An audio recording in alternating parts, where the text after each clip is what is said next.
All right, coaches, let's talk about the items that I'll be giving to all of our head pros that will be running summer tennis camps this year. I've got them sprawled out on my dining room table here, and let's go through these items one at a time. So we've got the Makita on-site construction radio. Music. We want to bring music into the fold. We don't use music in our classes, but we always love to use it during our camps.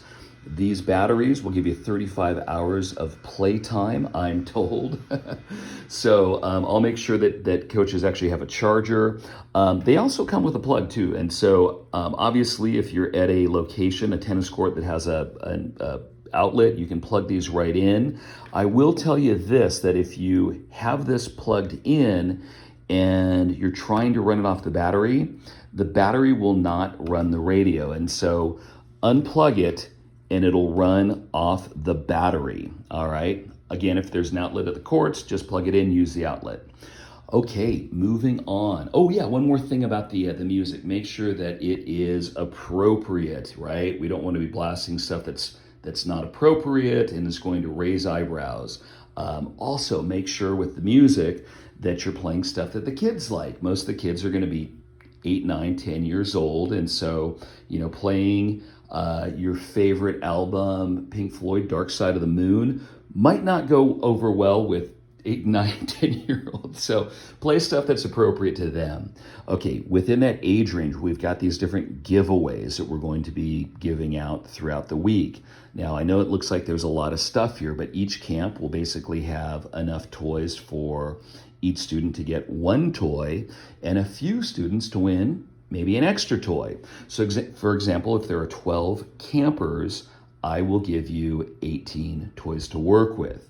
You're going to run different giveaways. So for example, you might announce at the beginning of the day, all right guys, at the end of the day, the coach is going to select a hardest worker, and each hardest worker, let's say there's going to be 2, we'll get to pick one of these toys. Another thing that you might do is you might say at the end of class, we're going to be doing a beat the coach scenario, and the first 2 students to beat a coach 2 times in mini tennis will get to select a toy. The other thing that you could do is you could say, hey, we're going to be doing a hit for prizes in the last 15 minutes of the day. Hit for prizes. Trust me, if you spread out prizes all over one side of the court and you have the kids on the other side and they're trying to hit the prizes, they'll never hit them. So you'd have to do things like, all right, the first student to earn, let's just say 10 points, gets to select a toy.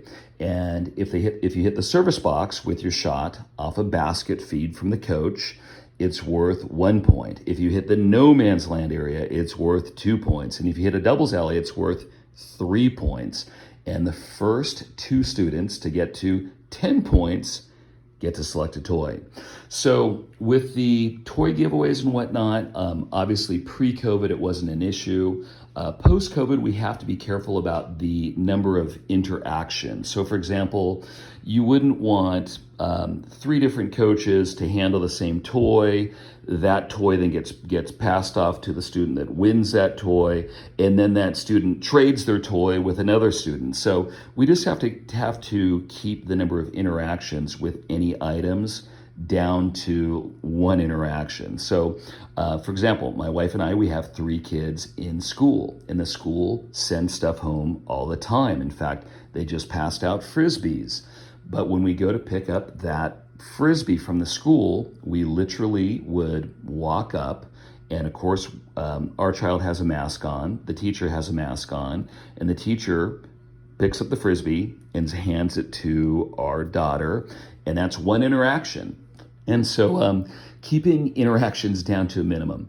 All right, over the last couple of months, one of the main rules that has changed in the tennis world is that students and competitors can now touch the tennis ball. That's a big deal because before that, coaches had to pick up the tennis balls. We couldn't do any serves. We couldn't do any drills that involved students handling the tennis balls. Now students can actually handle the tennis balls. It has been proven that it is safe for them to do so. But on that note, of course, You'll never enter any business without hand sanitizer, and so, or seeing hand sanitizer around the business. And so we will have hand sanitizer, and we will be encouraging kids to sanitize their hands after ball pickup. Coaches should do the same as well. Always check with the students because some individuals are allergic to hand sanitizer. On the next front, we'll be passing out a tennis ball for the ball decorating contest on Monday at the end of the first day of camp. Each student will leave with a tennis ball. On Friday, last day of camp, they'll bring back their creation, and the kids usually love this ball decorating contest. It gives them a chance to be totally creative.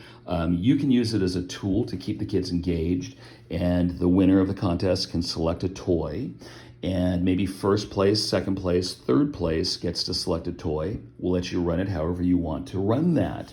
The next thing up, the 1-point tournament. 1-point tournament is awesome. The only challenge with the 1-point tournament is that you have to have enough court space. And so, for example, if you have 12 kids in 2 courts, you ain't running the 1-point tournament. But if you have an extra court, or if you have a couple extra courts, you can definitely do the 1-point tournament. 1-point tournament, you literally have the draw sheet. You put all of the students onto the draw sheet. You can have them play mini tennis or full court tennis, whatever they're capable of doing.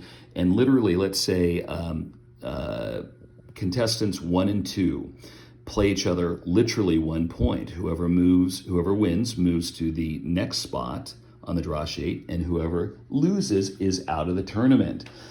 Let's talk about the testing. We will be testing the kids at the end of the week. Now, this is testing light, really. Kids just got out of school, so we don't want to make a huge deal that, oh my goodness, you're going to get tested. So the way that the testing is going to go, in years past, what we would do pre-COVID is all of the kids would get a test and they'd get a pencil. And then the kids would take the test and they'd hand the pencil back and they'd hand the test back to the coach. And then the coach would hand the kids one of the badges for passing the test. If you can see those, there's the right side up version. With COVID, what we're going to be doing is that the coach is going to be the only one holding on to a test. And so here's a written portion of the test, and sorry about the fumbling here, but here's a written portion of the test. In years past, that would be written. But now what the coach will do is he'll have the kids demonstrate. So the coach will say, okay, go ahead and put your hand on the racket face. And all 12 kids will put their hand on the racket face of the racket. All right, go ahead and put your hand on the racket head of the racket. And so that's how the testing will go. We're not going to be, everyone's going to pass the red test.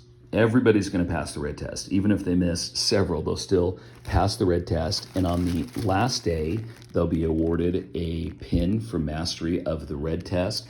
Make a big deal of that. Build that up. Make the kids feel great about having passed that test. If you have kids that are coming back for weeks 2 and 3 or 4, they can take the green test and the blue test as well, but they'll be doing that in the same fashion. And so with the green test and the blue test, they'll have to miss 3 or less in order to get those pins. So at any rate, guys, I'm excited about camps. These are some of your tools that I think will be a huge help to you on court. Let's do it up this summertime. Let's have a great time on the courts, and let's bring more kids into the world of tennis that we love so much.